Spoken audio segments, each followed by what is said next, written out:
A primeira coisa que vocês precisam fazer para atingir suas metas é acreditar.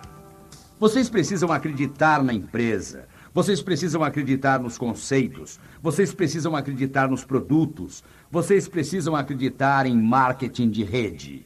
Não importa a meta, o importante é acreditar. Mary Crowley disse isso com muita firmeza. Uma pessoa com uma convicção é mais do que 1000 pessoas que somente têm um interesse. Como vendedor e instrutor de vendas por muitos anos, posso lhes dizer que venda nada mais é que a transferência de sentimentos. Se eu conseguir fazer você sentir pelo meu produto o que eu sinto, você comprará meu produto. No patrocínio, se você conseguir fazer a pessoa que ouve sentir a oportunidade do jeito que você a sente, suas chances de patrociná-la crescem tremendamente. Todos os fatos do mundo não convencerão tanto quanto a profundidade da sua convicção. Peguem o telefone, não permitam que aquele outro pensamento entre em sua mente. Se vocês realmente acreditarem, vocês têm a responsabilidade de adquirir a técnica, o procedimento, os fatos e as informações, pois isso aprofunda a sua convicção. Todos funcionam em conjunto, mas esse sentimento é muito importante.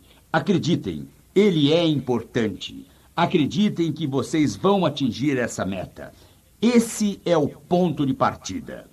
O segundo passo é: vocês precisam assumir o compromisso. Quando assumem um compromisso e encontram uma dificuldade, vocês procuram maneiras de superar a dificuldade. Se não assumiram o compromisso, na hora que encontram a dificuldade, a tendência é dizer: bem, eu não sabia que seria tão difícil. Quando eu estava escrevendo Eu Chego Lá, escrevi que pesava 80 quilos. Aliás, para os que pretendem emagrecer, realmente perder peso, vou dizer uma coisa básica: não comam requeijão. Muitos não entendem isso, mas requeijão é um dos alimentos que mais engordam. Não tenho uma prova científica disso, mas já viajei por quase todo o mundo e percebi que quem come esse queijo é gordo. Portanto, obviamente, ele engorda. A primeira parte desse livro que escrevi era sobre metas, e eu declarei que pesava cerca de 80 quilos e que minha cintura tinha 85 centímetros. Quando escrevi isso, eu pesava 100 quilos e minha cintura tinha 102 centímetros. Em outras palavras, assumi o compromisso de que iria perder esse peso. Também não conseguia encontrar quem publicasse o livro. Para minha vergonha, eu tinha enviado o manuscrito a 3 editoras, todas importantes. Tinha certeza de que todas lutariam pelos direitos de publicação. Eu até podia vê-las brigando, reunindo-se e uma delas dizendo: bem, ele vai escrever outros livros, deixem esse comigo. Eu até podia visualizar isso. Fiquei muito surpreso quando me escreveram dizendo: em nossa opinião, o livro não vai vender bem. Eu não conseguia acreditar que uma pessoa teoricamente inteligente pudesse tomar uma decisão tão idiota, tão assassina. Mas eles disseram: o livro não vai vender. E agora vem minha pergunta. Como pessoa, acredito que o livro venderá bem? Se eu realmente acreditar nisso, vou me comprometer a fazer com que o livro seja publicado? Em minha mente eu sabia, e estava ciente de que sabia, que o livro venderia bem. Por que eu sabia disso? Porque escrevo exatamente como falo. Bem, não escrevo tão depressa quanto falo, então as pessoas têm melhor chance de assimilar o que escrevo. Eu sabia que o livro venderia bem. Decidi eu mesmo publicar o livro. Um amigo me disse: Zig, quando se vende 25 mil cópias, é um best-seller. Bem, eu queria ser um best-seller, então eu disse: 25 mil cópias, é isso aí. Agora vou lhes fazer uma pergunta. Amigos, primeiro, vocês concordam que esse seja um compromisso? Quando vocês entenderem que a primeira cópia me custa mais do que as 24.999 seguintes todas juntas, e elas não são nada baratas, especialmente quando não se tem o dinheiro, e naquela época eu não tinha o dinheiro, assumi o compromisso. Vou produzir 25 mil cópias desse livro. Bem, o que acham que aconteceria se eu publicasse 25 mil livros dizendo que eu pesava 80 quilos e aparecesse no palco pesando mais de 100? Vou lhes dizer o que aconteceria, amigos. Vocês e os outros leriam o livro e saberiam que eu pesava 80 quilos. E ao me ver com mais de 100, provavelmente pensariam: bem, no que mais será que o velho mentiu? Vou lhes dizer algo sobre a natureza humana. Isso é mais comum do que antes em nosso país. As pessoas procuram desesperadamente alguém que seja exatamente o que parece ser, cuja palavra seja totalmente verdadeira.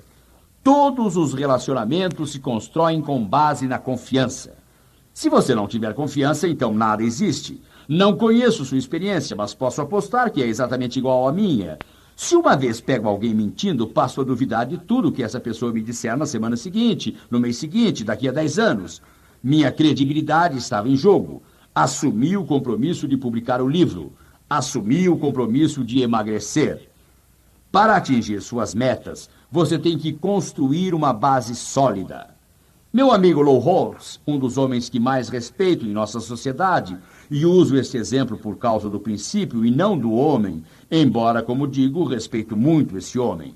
Quando Lou Holtz era um técnico jovem na Universidade da Carolina do Sul, no fim do primeiro ano ele foi demitido, juntamente com todos os outros da equipe de técnicos, porque havia contratado um novo treinador principal. Bem, despenderam tempo dando conselhos a Lou. Disseram: Lou, você obviamente não é um técnico. Procure outra profissão, não seja treinador. Mas ele já tinha estabelecido uma meta impossível.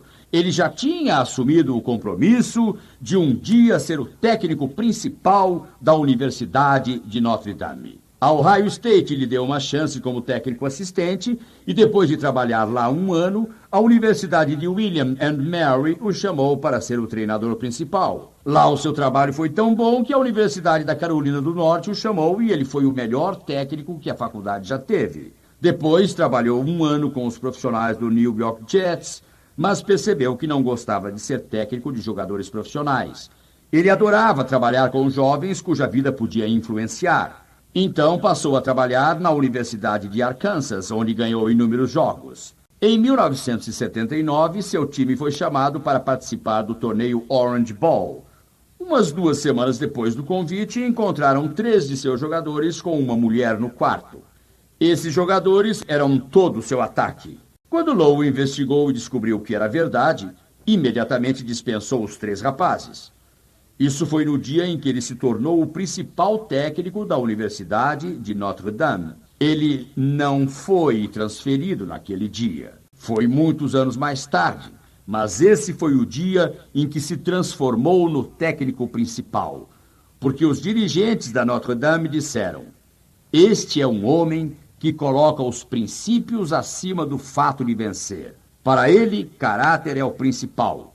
Essa é a base sobre a qual se pode realmente construir. Bem, eles foram enfrentar os inimigos no torneio Orange Bowl. Na verdade, alguns jornalistas disseram que o pessoal de Arkansas nunca teria uma chance, porque tinham perdido todo o seu ataque e já eram mesmo os perdedores.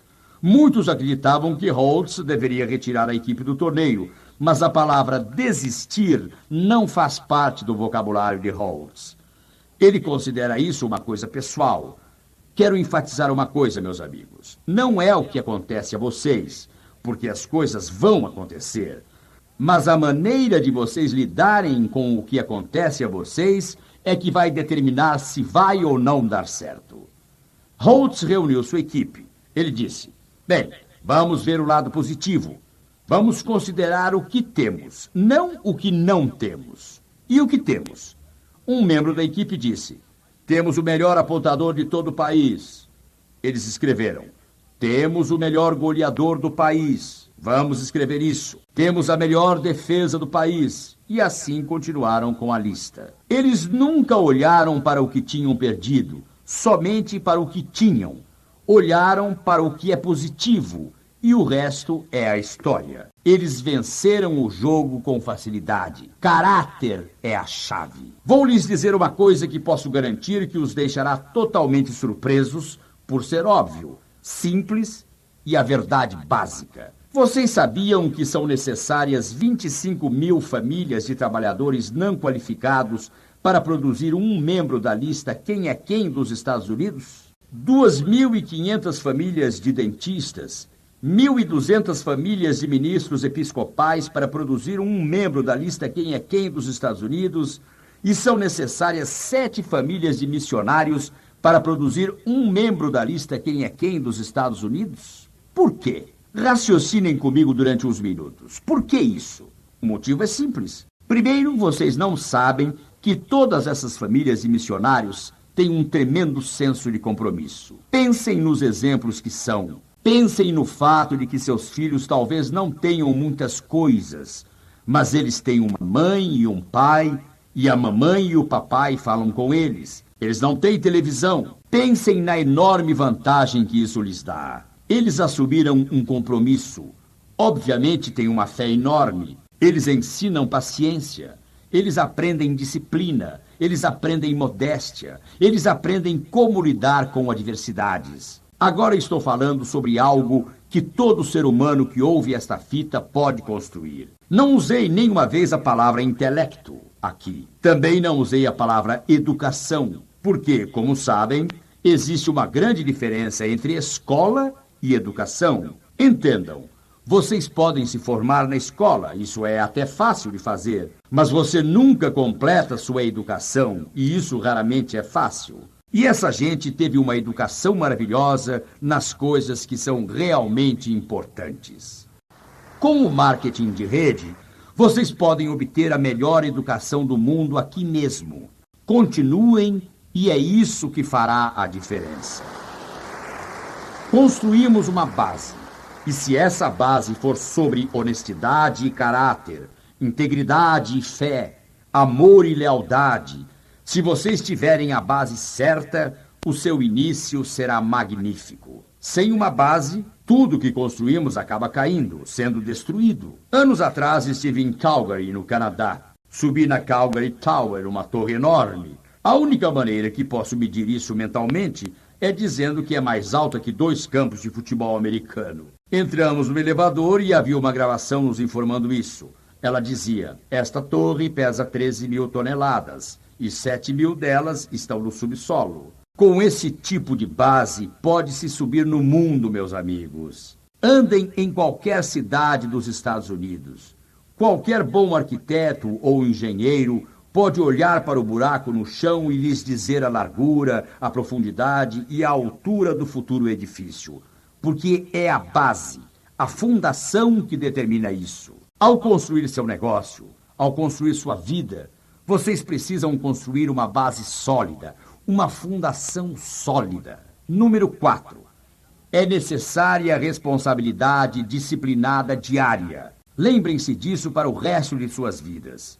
A vontade de vencer nada é sem a vontade de se preparar. A realidade é que todos adorariam participar de todos os passeios e viagens, viajar pelo mundo e usar joias e peles, e andar em carrões, e ter a segurança financeira construída, baseada numa organização grande, porque isso significa que com esse tipo de organização tem-se a chance de ter todas as coisas boas da vida.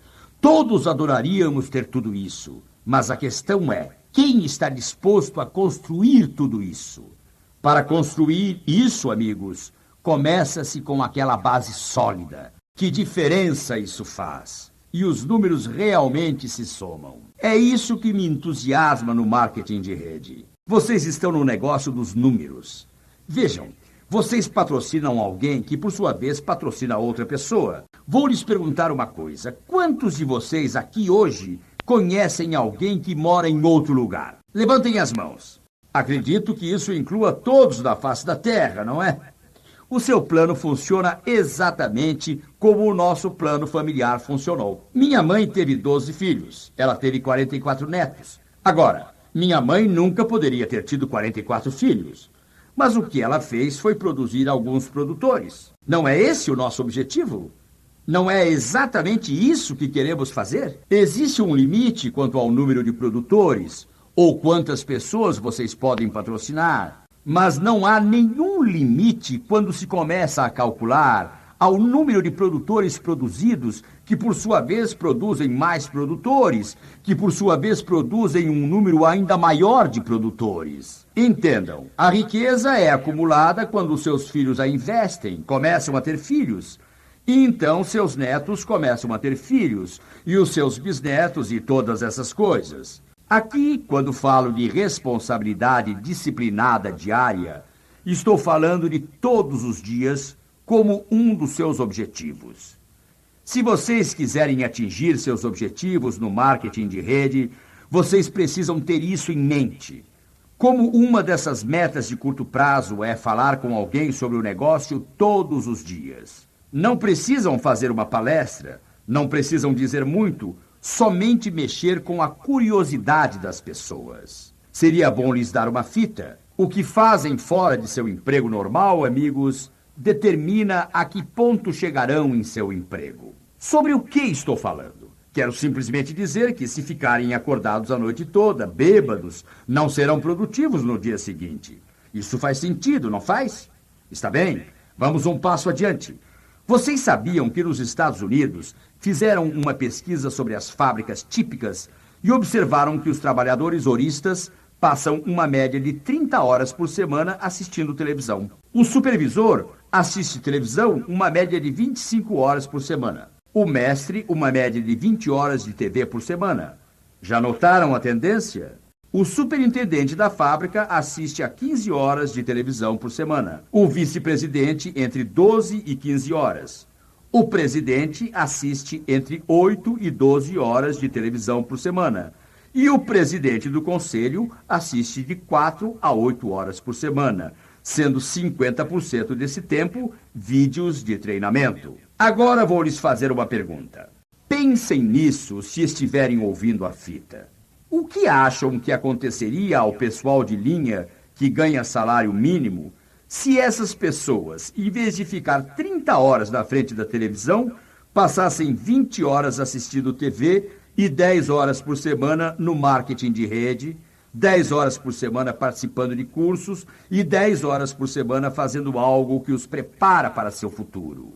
Muitos confundem prazer com felicidade. Prazer, algo muito temporário. Felicidade, obviamente, algo que dura muito. Essa responsabilidade é muito importante todos os dias. O motivo para eu estar tão entusiasmado com o contexto ou ideia do planejador de desempenho é o seguinte. Se todos os dias ao levantar vocês colocarem esse planejador debaixo do seu travesseiro ou colocarem debaixo do braço, meus amigos, se não tiverem escrito as coisas que fizeram nesse dia e enumerado as 5 coisas mais importantes que farão no dia seguinte, na hora de deitar a cabeça, terão que levantar de novo, porque o planejador de desempenho está lá, e vocês terão que fazer isso nessa noite, e não no dia seguinte. Terão que levantar naquela hora e fazer isso.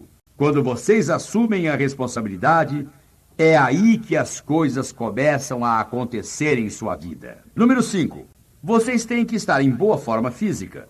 Um estudo recente com os principais executivos, isto é, dos 1.139 presidentes de empresas incluídas na revista Fortune 500, que mencionei em outras fitas, 90% deles fazem exercícios regularmente. A maioria deles não tem vergonha de dizer o seu colesterol.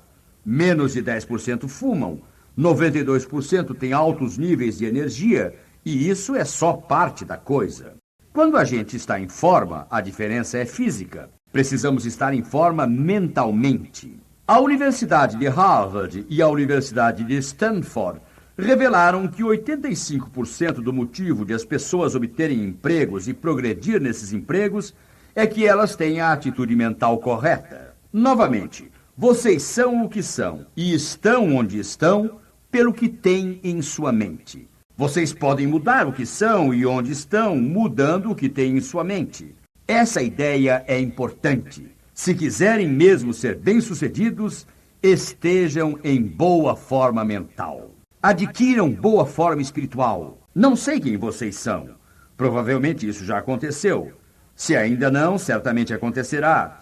Vocês encontrarão dificuldades que nenhum ser humano consegue lidar. Vocês precisarão de uma fonte de ajuda que fica além do entendimento humano. Por isso é que a ajuda espiritual é muito importante. Quero falar um pouco mais sobre o aspecto físico, porque acho que isso é muito importante.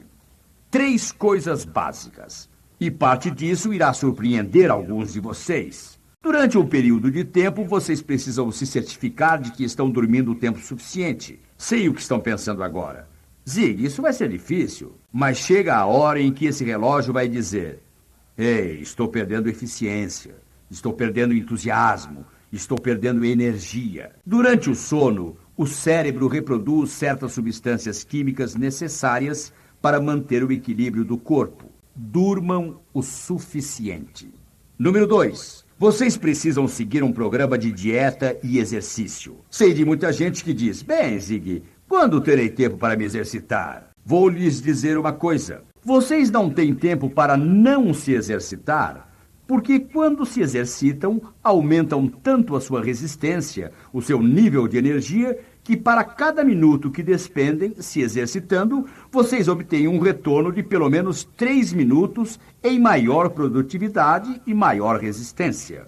Meus amigos médicos me dizem que temos que manter um alto nível de batimento cardíaco durante pelo menos 20 minutos, pelo menos 3 vezes e preferivelmente 4 vezes por semana. É impressionante que diferença isso faz fisicamente. Quando comecei meu programa de dieta e exercícios há 18 anos atrás e perdi quase 20 quilos, isso fez uma enorme diferença em meu nível de energia. Em 30 de novembro do ano passado, voltei à Clínica Cooper para meu check-up. Faço isso a cada 2 anos. Quando voltei dessa vez, fiquei no aparelho de teste durante mais tempo que um jogador da Liga Nacional de Futebol Americano que fez o mesmo exame. Tenho 64 anos agora. Meu batimento cardíaco em repouso é 49. Consigo fazer coisas que 98% dos universitários em nosso país fazem.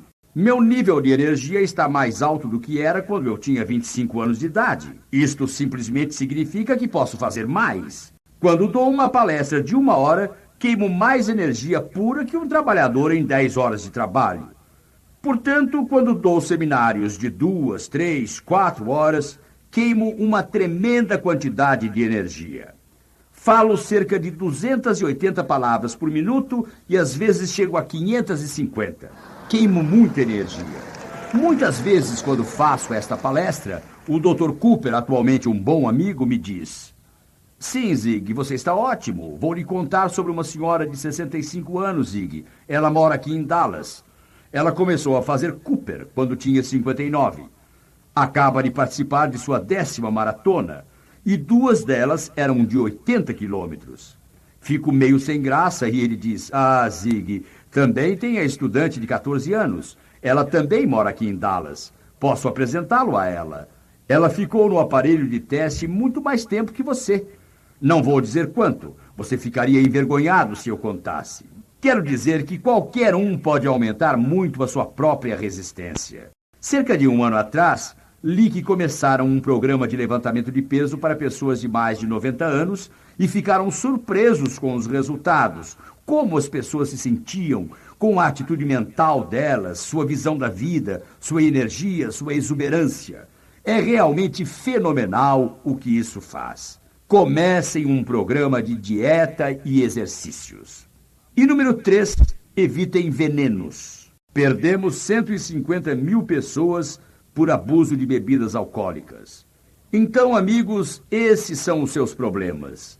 E somem a isso o fato de que, conforme a edição de 11 de setembro de 1989 da US News and World Report, todos os usuários de drogas ilegais, quase todos, começaram com cigarros ou álcool. Cada vez que vocês acendem um cigarro, decidem morrer 14 minutos mais cedo do que se não fumassem. A pesquisa mostra que os danos aumentam cada vez mais. Toda vez que vocês tomam uma bebida alcoólica, matam algumas células do cérebro. Não sei quantas temos, mas pessoalmente eu não correria esse risco. Cresçam fisicamente, cresçam mentalmente.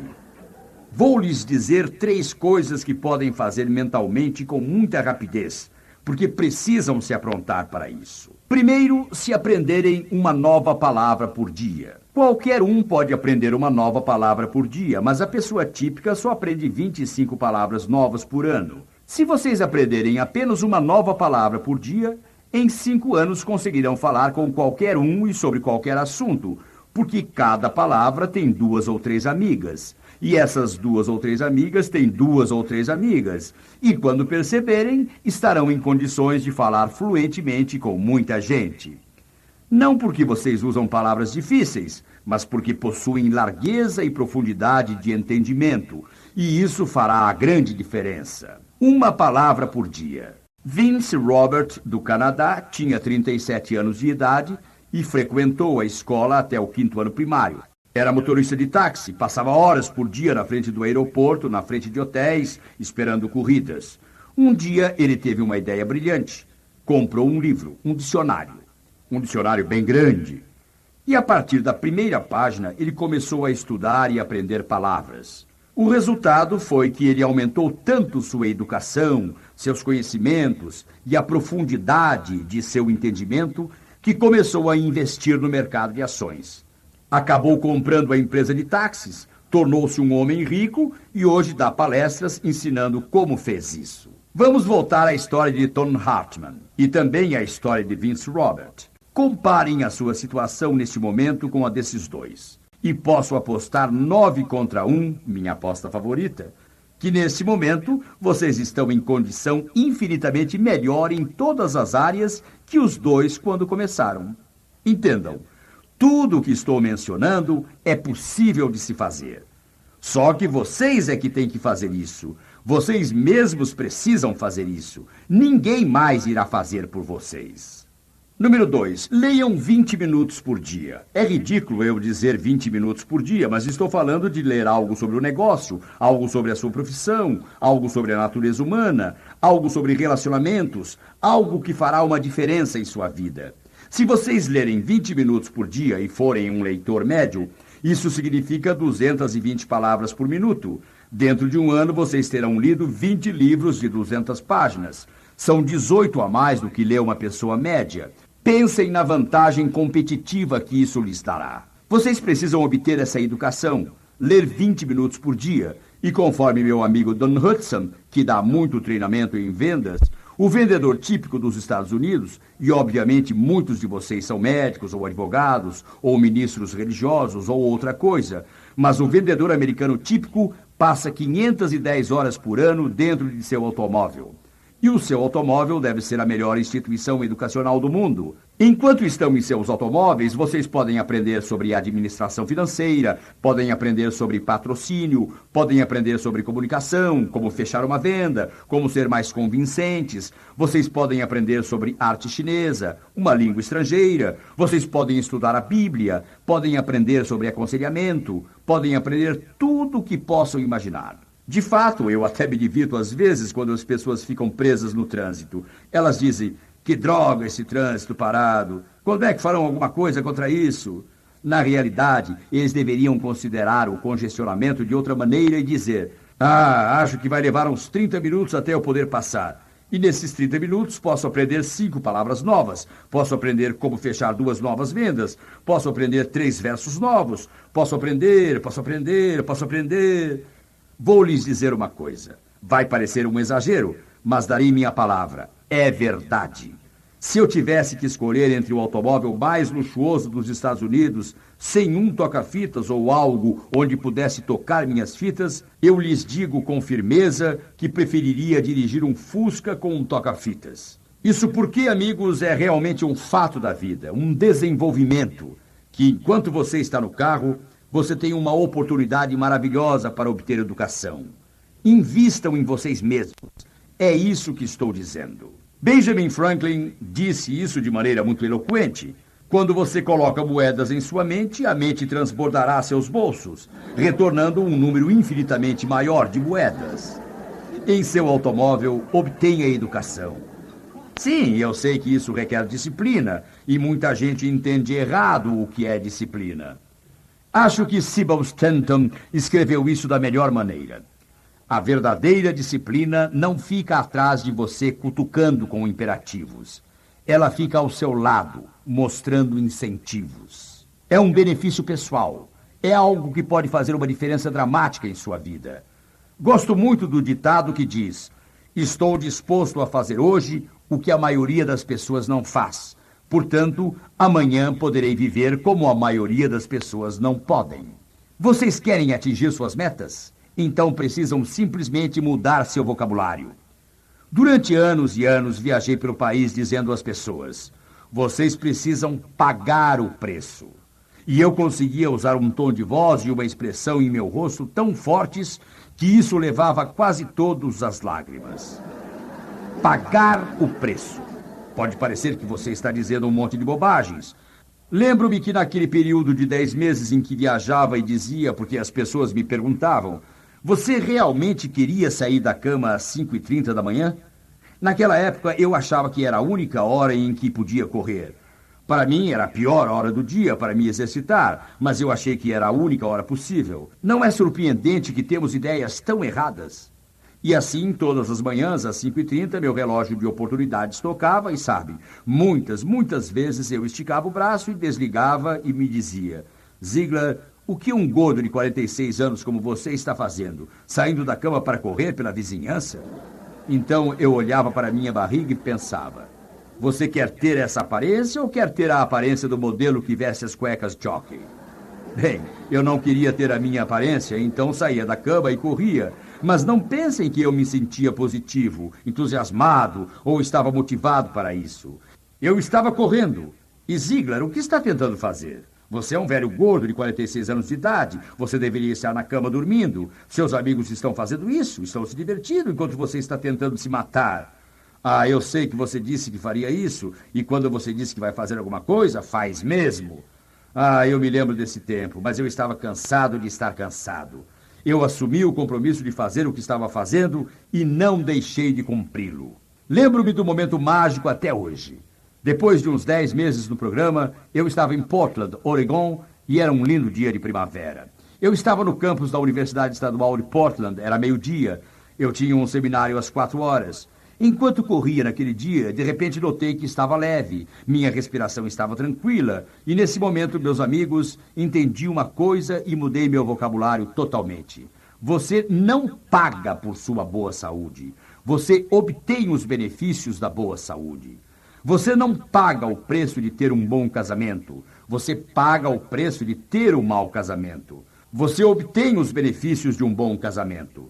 Agora, vocês vendedores, pensem no seguinte: se todos vocês falassem sobre o preço, as vendas de seus produtos cairiam.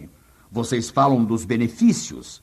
Se concentrarem todos os seus pensamentos e energias no preço que pagarão em vez de nos benefícios que obterão, não estarão tão dispostos a assumir o compromisso. Mantenham os benefícios em mente. Como já disse antes, foi difícil durante 10 meses. Há 18 anos está uma delícia. Hoje gosto de fazer Cooper. Corro quando a temperatura está 40 graus abaixo de zero, com ventos muito fortes. Bem, isso é como o tempo está lá fora. Vocês certamente não acreditam que eu seja louco o suficiente para correr com um tempo desses. De jeito nenhum. Tenho um desses aparelhos que posso montar dentro de qualquer lugar. Já corri em recepções de hotéis, no salão de baile, em meu próprio quarto. Já fiz muito disso. É impressionante o que o hábito faz com a gente. Sabem, amigos, a motivação fará vocês começar, mas o hábito os levará até onde querem. E a partir do momento que você estabelece o hábito de fazer a coisa certa, é isso que os fará sobreviver e é isso que os levará ao topo. Vocês precisam mudar seu vocabulário. O passo seguinte, passo 7, é que vocês precisam se tornar jogadores da equipe. Vocês precisam pensar em equipe, agir como equipe o tempo todo. Quantos de vocês, por exemplo, já viram os gansos canadenses voando em grupo? Levantem as mãos. Se ficarem observando desde que aparecem até subirem da vista, perceberão algumas coisas em relação a eles. Primeiro, sempre voam formando um V. Segundo, se observarem, notarão que de vez em quando acontece uma confusão no grupo e notarão que uma das pernas do V é sempre mais longa que a outra. Só por curiosidade, quantos de vocês já ficaram pensando no motivo de uma perna do V ser mais longa que a outra? Levantem as mãos. É que nessa perna há mais gansos. Não sei porquê, mas acho isso muito engraçado. Agora vou lhes dizer por que eles voam formando um V. Em testes de túnel de vento, os pesquisadores descobriram que este formato V cria um vácuo. Se vocês já assistiram corridas de bicicleta nas Olimpíadas ou outras, lá se fala muito sobre o fato de um segundo ciclista tentar ficar a apenas uma fração atrás do da frente e correr nesse vácuo parcial. É isso que os gansos fazem. Existe um vácuo parcial criado pelas asas do ganso líder. E isso permite voarem, quando em grupo, 72% mais distante do que conseguiriam individualmente. O motivo para a confusão que acontece de vez em quando é que o ganso líder se cansa mais que os outros. Eles trocam de liderança regularmente e deixam o outro ficar em primeiro lugar. Isso é fascinante. Aliás, nos últimos 3 anos, os cientistas descobriram outra coisa. Quando um desses gansos sai da formação, sabem, de vez em quando se ouve grasnados quando estão voando um pouco mais baixo. O que acontece é que quando um dos gansos fica cansado, especialmente se precisar sair da formação e parar, vocês notarão que outro ganso sempre vai junto. Mas esses grasnados, na verdade, são grasnados de motivação. Estou falando sério. Eles estão literalmente dizendo: vamos, Charlie, só faltam 3 milhas para chegarmos até a fazenda do Jones. Você vai conseguir. Continue se esforçando. Faça um esforço. E isso, literalmente, é o que você faz no marketing de rede. Você tem o companheirismo, você tem o estímulo. Muita gente aqui receberá estímulo de outros. Vocês olharão para Sally e para Charlie e dirão: sabe, Sally passou por uma época difícil, mas ela não se abalou. Charlie teve muitos problemas, mas não largou o negócio. Vejam só onde os dois estão agora. E bem no seu íntimo vocês estarão pensando: e se ela consegue, eu também posso. E se ele consegue, eu também posso. E isso é bom. É um bom sinal de uma autoimagem saudável. Porque se vocês forem persistentes e estiverem fazendo algo em que acreditam, precisam ser bons jogadores de equipe. Joe Paterno é uma das minhas pessoas favoritas. Em primeiro lugar, Joe acredita em educação. A primeira coisa que ele exige é que seus jogadores se formem, que obtenham uma educação. Acho que foi em 1987 que a equipe dele ganhou o campeonato nacional. Bem, peço desculpas se a data não estiver certa, tudo bem? Joe Paterno e seu time são uma das pouquíssimas equipes da América que não colocam os nomes dos jogadores nas camisetas. Eles são um time, uma equipe. A Notre Dame não coloca o nome dos jogadores nas camisetas. Eles são uma equipe, um time, não indivíduos. Vocês poderão dizer: Zig, isso é ótimo. Quero dizer, certamente é ótimo para o time, mas e os indivíduos? E isso é que é estimulante. Sabe o que descobriram? Vocês sabiam que 2 dos 3 primeiros times dos Estados Unidos, quanto ao número de jogadores que passam para a Liga Nacional de Futebol, 2 dentre os primeiros 3 são o Notre Dame e o time de Joe Paterno? Bem, o que estou dizendo? Estou dizendo que todo técnico de futebol profissional sabe que não importa quanto um jogador é bom. Se ele não se encaixar no time, meus amigos, a equipe não será produtiva. Quando se tem uma pessoa que é realmente boa individualmente e inteligente o suficiente para saber que ele é somente uma parte da equipe, tem-se um atleta que não é egoísta, que no final terá um desempenho infinitamente melhor.